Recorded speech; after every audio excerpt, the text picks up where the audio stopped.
유스 케이스 다이어그램에서 설명드린 거와 마찬가지로 이 클래스 다이어그램도 유스 케이스와 관련된 객체 클래스하고 그 관계를 보여줍니다. 각각의 그 클래스는 우리가 이제 여기서는 삼각형으로 표시를 하고요. 이 클래스 위에 클래스 이름을 적어 놓습니다. 그리고 그 이제 안에 클래스의 속성하고 메소드가 표시가 됩니다.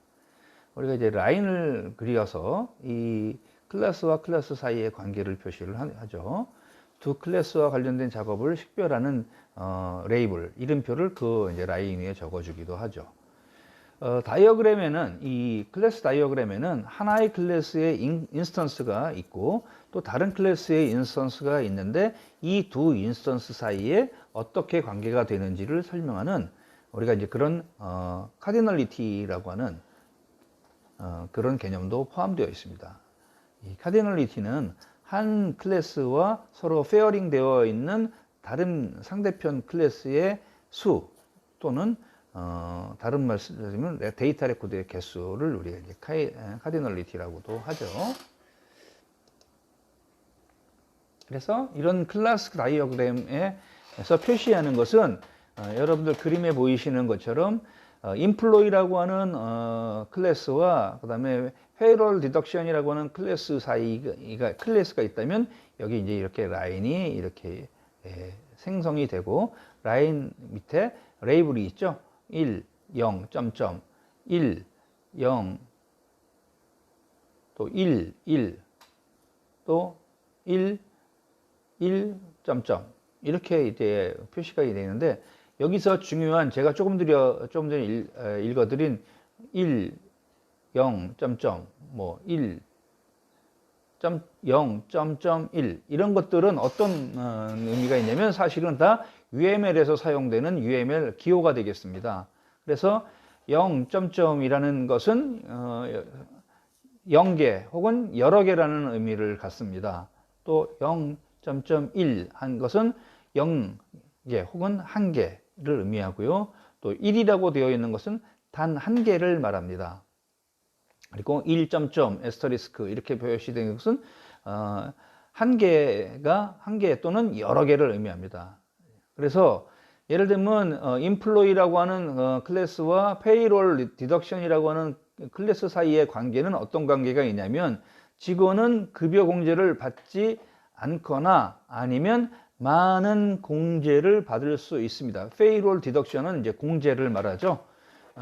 세금으로부터 혜택을 받는 것을 말하는데 그런 것을 의미하고요. 그 다음에 두 번째에 인플로이 1하고 0.1 이것은 뭐냐면 인플로이 직원은 suppouse라고 하는 배우자가 없거나 0이기 때문에 0개 혹은 또는 1개라는 의미라고 했죠. 한 명일 수 있습니다 라는 거죠. 그래서 혼자 살거나 아니면 한 명의 배우자가 있을 수 있습니다 라는 그런 얘기가 되겠고요. 그 다음에 세 번째에 이제 오피스 매니저라고 하는 이 클래스는 세일즈 오피스라고 하는 클래스와 어떤 관계를 맺고 있냐면 사무실 관계자는 하나의 사무실만 관리한다. 세일즈 1이라는 건 단 1개를 의미하죠. 그래서 세일즈 오피스가 하나 있다. 즉 하나의 사무실만 관계한다라고 이렇게 이런 사항을 설명하는 그런 클래스 다이어그램이 되겠고요. 그 다음에 오더라고 하는 주문이라고 하는 클래스와 아이템 오더드 즉 주문 받은 상품이죠. 사이에는 어떤 일이 있느냐면 1과 1점점이 있기 때문에 하나의 주문에는 주문된 하나 이상의 항목이 포함될 수 있다라는 의미입니다. 그래서 이런 의미를 갖는다는 것을 여러분들이 보시면 어때요? 비교적 단순하면서 간략하면서도 여러 가지 약속된 의미를 다양하게 표현할 수 있다는 것을 알 수가 있죠.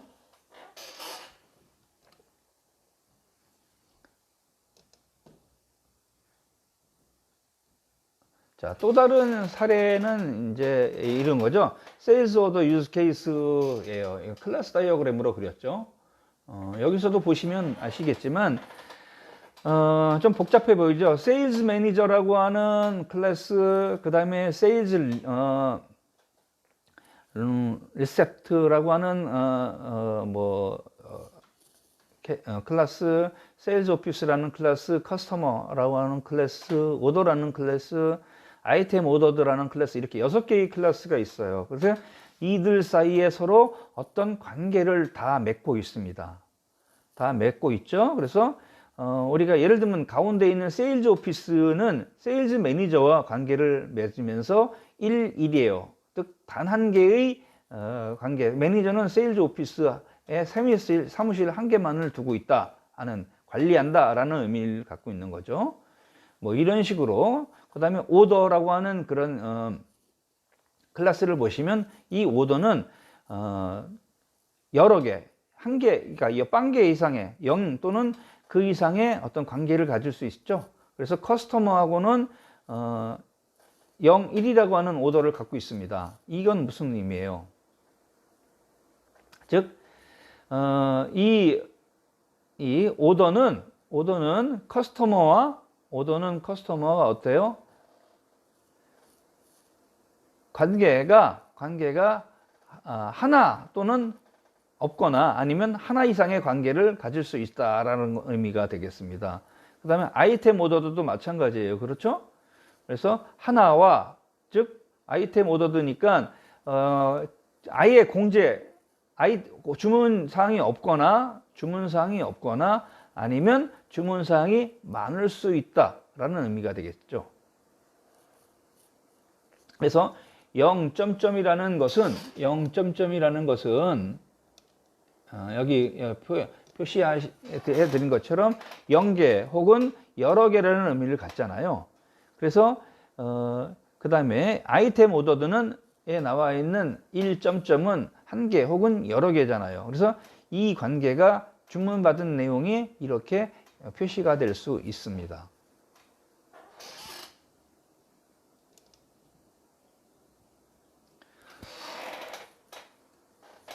자, 그 다음에 이제 어떤 순서도죠. 시퀀스 다이어그램이 있죠. 지정된 기간 동안 클래스 간의 상호작용을 보여주는 유스 케이스의 어떤 동적 모델을 우리가 이 시퀀스 다이어그램으로 나타냅니다. 클래스와 메시지 타이밍 이런 것들을 표시를 해서 유스 케이스를 그래픽으로 문서화하는 것을 지원하죠. 그래서 클래스와 라이프라인, 그 다음에 메시지, 포커스 이런 것을 나타내는 기호를 가지고 있습니다.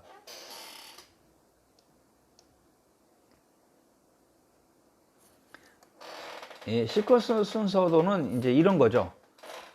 클래스, 두 개의 클래스가 있죠. 클래스 1, 2. 그래서 내부에 이름을 갖습니다. 그리고 사각형으로 구분되어 있죠. 여러분 그림에 초록색으로 보이는 것이 클래스죠. 그래서 클래스 1, 클래스 2라는 이름을 갖고 있고, 이것들은 메시지를 보내거나 받습니다. 그래서 라이프라인, 그 다음에 파선으로 되어 있는 라이프라인을 갖고 있습니다. 이 라이프라인은 이제 파선인데 이 일종의 이제 수명선이라고 하죠. 위에 있는 클래스라고 하는 개체가 유스 케이스에서 다른 개체와 상호작용할 수 있는 이 시간을 나타냅니다. 시간을 나타내고요. 그 다음에 그림 밑에 X라는 것이 있는데, 이 X는 파이프라인이 끝났다라는 의미를 갖고 있죠. 그래서 클래스 1의 파이프라인은 X 표시가 되어 있기 때문에 끝났지만, 서로 메시지 1, 2를 주고받고 끝났지만, 클래스 1은 아직도 메시지를 더 주고받을 수 있는 것들이 있기 때문에 X 표시, 종결, 터미네이트 되지 않고 있습니다. 자, 그래서 이 메시지라는 것은 두 개체 사이를 지나는 그 방향을 이렇게 횡단하는 그런 선으로 식별을 하죠. 여기서 그림에서는 이제 약간 분홍색, 그러니까 분홍색, 이 살색으로 표시되어 있는 이 화살표가 메시지 라인이 되겠습니다. 그 위에 메시지 1, 메시지 2 같은 레이블이 붙어 있죠.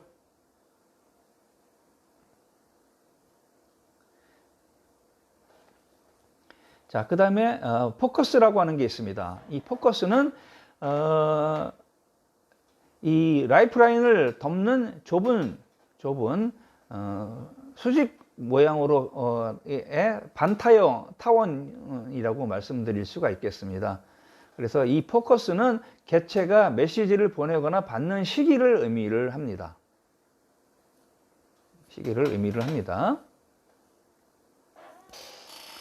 자, 그 다음에 여러분들하고 살펴볼 내용은 이제 상태 천이죠.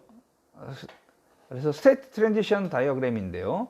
이 상태 천이도는 개체에 영향을 미치는 이벤트에 따라 객체가 한 상태에서 다른 상태로 어떻게 변경되는지를 나타내 줍니다. 가능한 모든 상태가 이 상태 천이도 안에 표시될 수 있도록 해야 하고요. 이때 상태는 내부에 상태 이름이 표시된 둥근 사각형, 즉 모서리가 각지지 않고 둥그렇게 되어 있는 이 사각형으로 표시가 됩니다.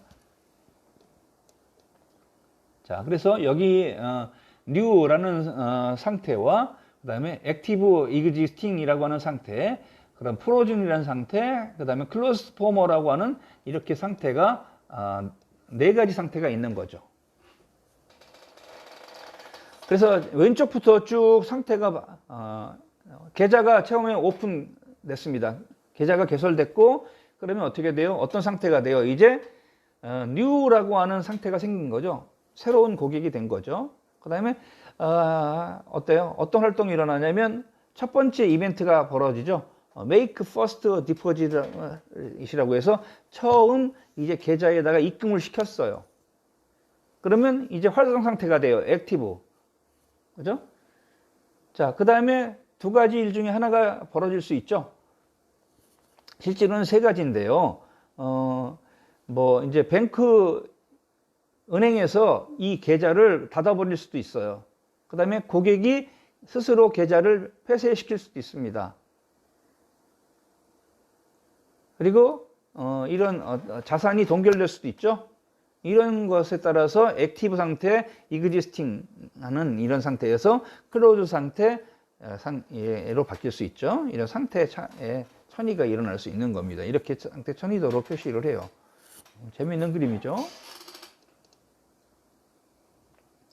자, 그 다음에 유사한 것이 또 액티브 다이어그램이 있습니다. 발생하는 작업 및 이벤트를 표시를 해줘요. 그래서 행동이, 즉 일어나는 순서를 보여주고 그 결과를 확인할 수 있습니다. 여기 그림에서도 고객은 일단 돈이 필요해요. 그러면 어떻게 해요? 고객이 ATM 머신 앞에 가서 ATM에 넣을 수 있는 이런 캐시카드를 집어넣죠. 그러면 카드가 이제 들어갔어요. 그러면 그 가게 ATM 기계에서는 어떻게 돼요? 고객에게 핀 번호를 입력을 하도록 요청을 하죠. 그러면 고객은 그거에 따라서 핀 번호를 입력을 합니다. 이런 활동이 일어나죠. 그러면 어떻게 돼요? ATM 기에서는 이제 고객에게 얼마의 현금을 요구하는지 그 문자 메시지를 보냅니다. 그러면 고객은 자기가 원하는 그런 금액이 충분히 자기 계좌에 남아 있으면, 그러면 고객이 원하는 캐시가 뭐예요? 출금될 수 있도록 하겠죠. ATM기에는 이 밸런스를 조절합니다. 그리고 캐시를 제공을 해줘요. 근데 만약에 충분한 그런 돈이 없어요. 잔고가 별로 없어요. 그러면 어떻게 돼요? ATM에서 고객에게 잔고가 부족하다는 것을 알려줘야 되겠죠. 이런 과정이 지금 이 액티브 다이어그램으로 여러분들 이 그림에 표시되어 있는 겁니다.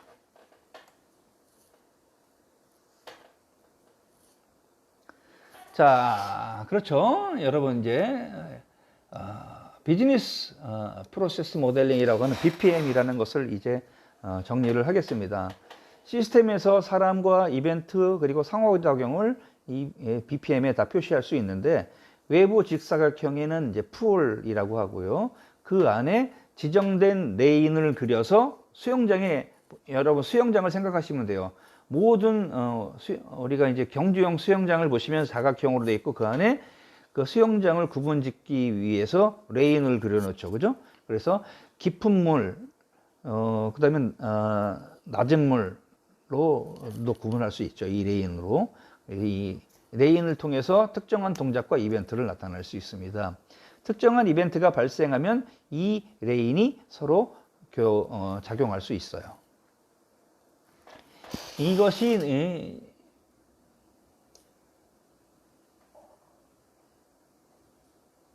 자, 그 다음에 우리가 이제 컴퓨터 에이디드 소프트웨어 엔지니어링, 우리가 케이스 많이 불렀던 케이스 도구가 있는데, 객체 모델링에는 여러 가지 제한된 시스템을 잘 설명하기 위해서 여러 가지 유형의 다이어그램, 앞에서 뭐 유스 케이스 다이어그램이나 아니면 시퀀스 다이어그램이나 뭐 이런 여러 가지 다양한 다이어그램들이 필요했습니다. 손으로 다이어그램을 만드는 데는 암만 해도 시간이 많이 걸리고 지루하죠.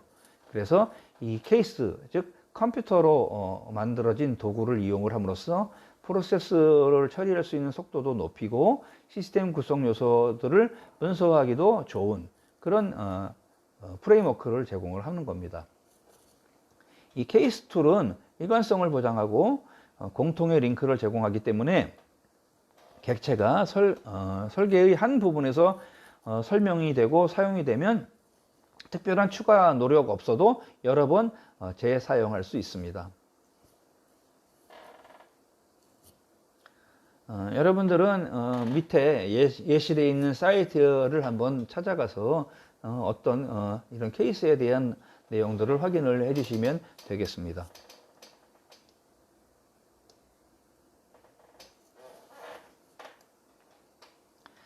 자, 그러면 이제 우리가 객체 모델을 생성을 하려면 시스템의 개요를 제공하는 이런 객체 관계 다이어그램을 우리가 생성을 하게 되고요. 유스 케이스나 유스 케이스 다이어그램을 구성을 해서 적절하게 클래스나 상태 전환, 시퀀스, 그다음에 액티브 다이어그램 이런 것들을 다 같이 연결해서 활용할 수 있습니다.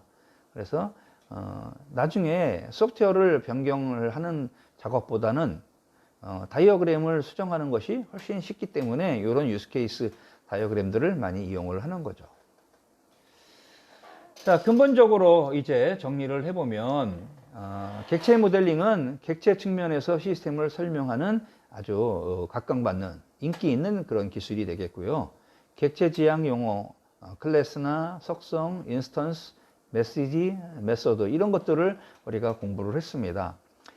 객체 또는 개체라고 표시해야 하는 이런 것들은 특정 메소드나 또는 작업을 수행하기 위해 다른 객체가 필요한 메시지, 명령 이런 것들을 보낼 수 있다는 것을 우리가 알았습니다.